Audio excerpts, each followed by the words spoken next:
I've been making so many corsets lately, so I'm thinking maybe I should put all of my knowledge into one place, because I never realized how many people are actually interested in corsetry and how difficult it is to find good sources, because most of them are not free. Honestly, the way I learned corsets, I was just like, I had to look through images on Google where, if I'm lucky, I'm going to find like a pattern and I'll just see how it is built, and then I'll try to replicate it in real life. But honestly, it is a bit of a struggle, so I think that it would be very useful to have all of the things that I learned from all the, this is my 5th corset, so it's still very new to me, but I think that I have this base of how to get started, because I am a beginner in corsetry, and I'm really, it's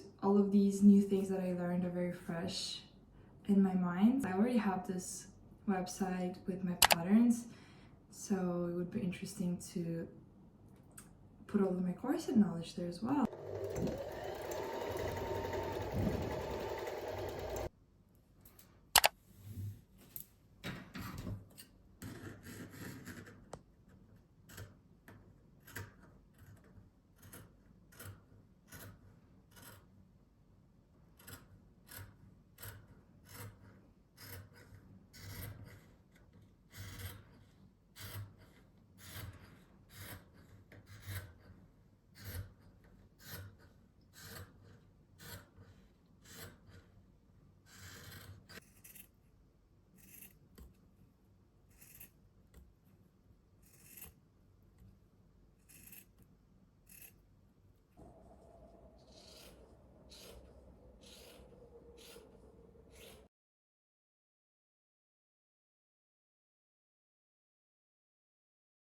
Now I'm ironing the tubes to put in the boning later.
is a bit too small, honestly, because all of the corsets that I ever made, they are a bit too big on me, and this time I just decided to make it smaller, but I think it is a bit too small. Today I'm gonna be making dalgona coffee instead of matcha. I saw my cousin make it and it was absolutely delicious, so I'm gonna try to recreate it. Actually, she taught me this life hack that the easiest way to make it is to shake it in a glass bottle. So I bought this yesterday, and you just do 1 teaspoon of instant coffee, 1 teaspoon of sugar, and approximately a teaspoon of hot water, and then just shake it well.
My friend and I, we recently had a discussion about social media, and I try to be optimistic talking about the things. I genuinely believe that social media brought a lot of good, and it made it available to share the work, especially for artists. I think that social media really helped to bring out more opportunities and connect people from different cultures and different work environments and share experiences, and I think that this is absolutely great. However, you can't deny that I think social media takes away the human experience of learning a new skill. For example, when you start learning something and you go on social media, there's so many tips and tricks and life hacks and how to speed up the process, and it really takes away the joy of learning and making your own mistakes. And because you have so many people who are already succeeded in this hobby, subconsciously, even if you don't want to, you start comparing yourself. It really takes away the joy of learning because you are constantly in a rush to get to a certain point that you see others have already reached, that instead of actually enjoying this moment of being a beginner at something, you just feel behind. It's amazing to learn a new skill. I like to learn things by myself, and that's why, for example, I've never purchased a single pattern. I just always thought that it's the learning process that I like about sewing, so I actually want to go through this trial and error to make my own pattern, because if you think about it, there's nothing difficult about making your own pattern. It's a lot of time, it's time consuming, but I think it's so worth it to actually immerse yourself in this complete sewing experience, to just get the understanding of how it works. And when you buy a pattern, you don't really get this because it's already given to you. And whenever I share my sewing journey, I try to include my fails as well, to show that, you know, we all make mistakes, and I don't think that my sewing skills are really great because I've never had a professional sewing education. I am completely self-taught. My technical background helps me to approach every project as an exercise that I need to solve. So for example, with this corset, I split it in different parts. So in my head, each part I analyze to know exactly which steps I would take, and then if I fail, it's easier for me to pinpoint the exact moment I failed. And even though, and I think it's very obvious, but sometimes when you look at a difficult project, it's easy to feel overwhelmed with the amount of work that needs to be done. So breaking it down in parts makes it a lot easier. Ideally, I would write it down.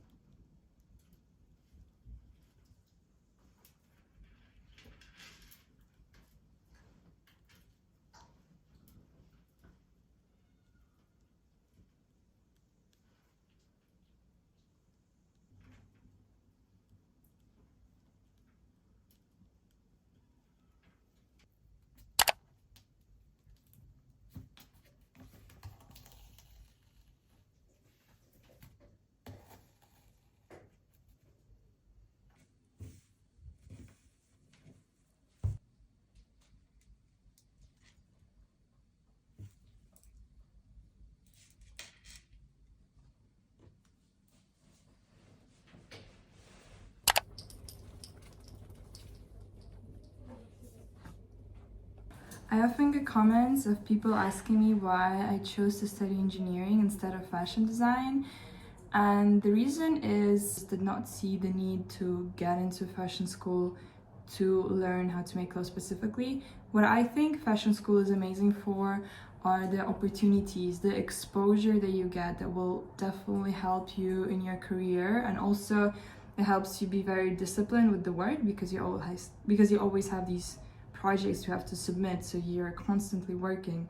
For me, I love making clothes, so I know that whenever I have free time, this is something that I want to do. Choosing a course to study in uni personally was more of a choice to expand my horizons, expand my understanding of the world, but also learning more things that I would probably not necessarily choose to learn in my free time. I think that every fashion designer has a story to tell. To have this story, you have to learn the world outside of fashion. I also think it's math, physics, political sciences, and going to a degree where I'm surrounded by people who have completely different way of approaching things, to me was very eye-opening. Doing a technical degree as an artist definitely helps you to expand your horizons and learn people better, which ends up in you being able to produce work that more backgrounds are able to relate to.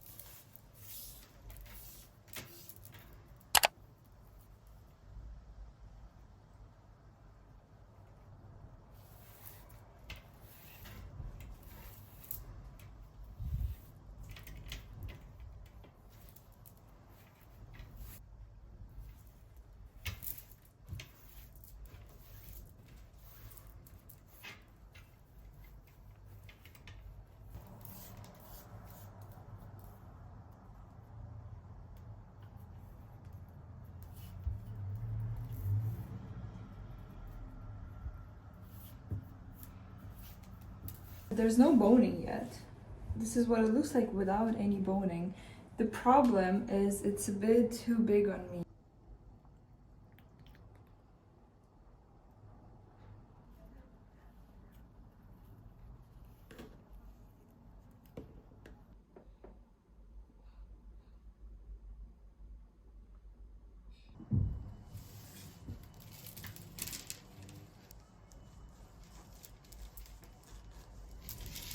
So this side is with boning and this is without, and I'm not gonna lie, adding boning was real sport, especially at the bust area. I'm gonna add few bones here.